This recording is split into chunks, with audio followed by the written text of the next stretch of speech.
Okay, in the previous video when we went over the actual Unit 4 drawings, the missing lines, I said that we were going to do step 6, but then I realized how long the video was getting, so I wanted to break it up so you guys could easily get to the parts you needed. So we're now at a point where we're in step 6. Keep in mind, I'm just going to read this. Your instructor will choose one problem from each of the previous, and it's not supposed to say it. It says from the previous sheet 25. Construct a completed box, or construct a complete box 3 times the size of the drawing. Use dividers. The box must be made of 1 sheet of paper and be folded and glued together. Tabs are full length of each side that you fold, and they must be provided on adjacent edges, which means you cannot have an edge come together without a tab. All the gluing must happen inside. Now, there is some blocks that I choose for you that it requires to be glued on the outside on a couple spots, and I'm okay with that. Keep in mind, you will not be using tape.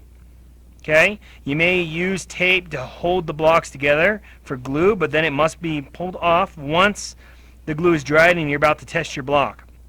And no rubber cement. I have Elmer's glue back there that a person can use, and once you're done, you've got to be able to hold 1 architecture book, and we have a spot here for the number of books or the block that I've chosen for you, and the number of books that it actually held. The record right now is 17 books that a block held. This year, year 2017-18, we had a lady make this block here, and she was able to hold 14 books.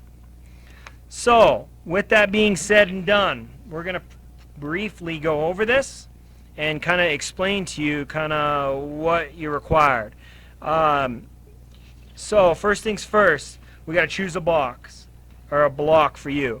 So, what I'll do is I'll pull up sheet 25, or you will print out sheet 25 only, and then I'll choose a block. So, let's say I choose this one just for the sake of it.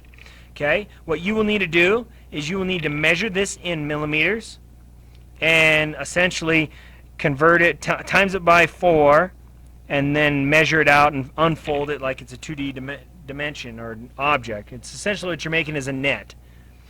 Okay, and a net has 3 things to it, and I must see 3 things before I give you the actual legit paper that you draw on, and it'll be converted from a technical sketch to a mechanical sketch, or done with instruments. So first things first, I'm going to show you the breakdown of this in a simple cube, and we got to have a technical sketch. It's got to represent measurements on every shape, and those measurements got to be times by 3 when you show me your net, your technical sketch of the net, and your tabs must be 60-degree corners, and they must be a 1/4 inch offset from every side. So let's just, for the sake of it, let's imagine that I am measuring a cube. A cube is perfectly square around all sides, right? All sides are the exact same size and everything. So here's my net. This is going to represent my bottom. This will represent my back.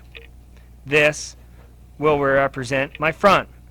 Now, if this is the front, this is the front, that's the back, this is the bottom, I'm missing sides.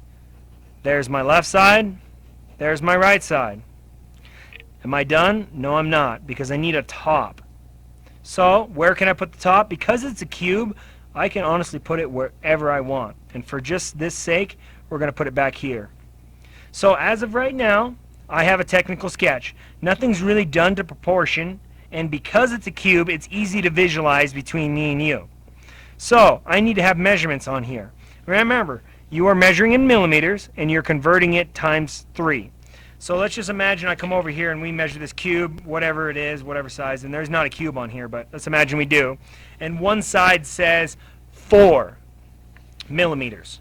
What I will do is I will simply go 4 times 3, which equals 12. Because it's a cube, I'm just going to write 12. But your guys' shapes will have a bunch of different measurements around every side. That way you can visualize, I can visualize, and we can all visualize together. Does that make sense? So I know what you're doing before you start cutting, because you don't want to have to redo this shape. Alright, so I have my measurements, I have my technical sketch. Now I've got to represent tabs on my technical sketch for the net. What I'm going to do is I'm going to represent X's on this technical sketch for my tabs. Here's a tab, here's a tab, here's a tab, here's a tab. This tab folds into that, this tab folds into that, this one folds into there, this one folds into there. Now I'm missing more tabs. Okay, where do they go? Well, I need a tab for the left and the right, so I'll put them back over here, which means it goes there, and it goes here. Then I need one from the front to the top. Boom, there it is. Do I have all my tabs? Yes, I do. My tabs are done, my measurements are on, and I have a technical sketch of what it's supposed to look like.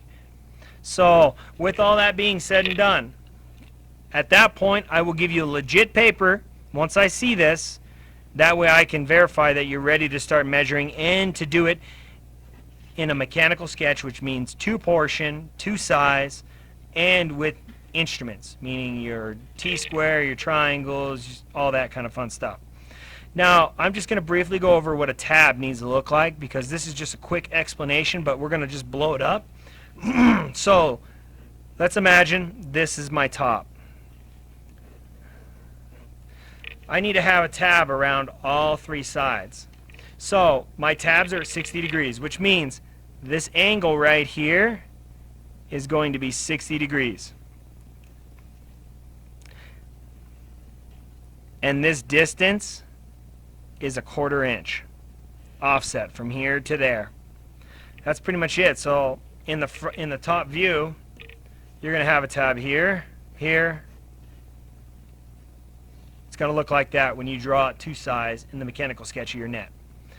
Okay, there it is. When you're done, keep in mind, after I give this to you, I give you an X-Acto knife. You cut it out. It takes 1 day to glue. So just make sure you work out the timing and don't spend so much time with this. Just get it done. With all that being said and done, I think we're pretty much set. One thing you will see, this is extra credit, which means you're going to choose a block from sheet 26, and then when you choose, you're going to tell me the block, and then we're going to record the books once you're ready and you get your stamp. So this is sheet 25. Flip it over, choose your block for sheet 26.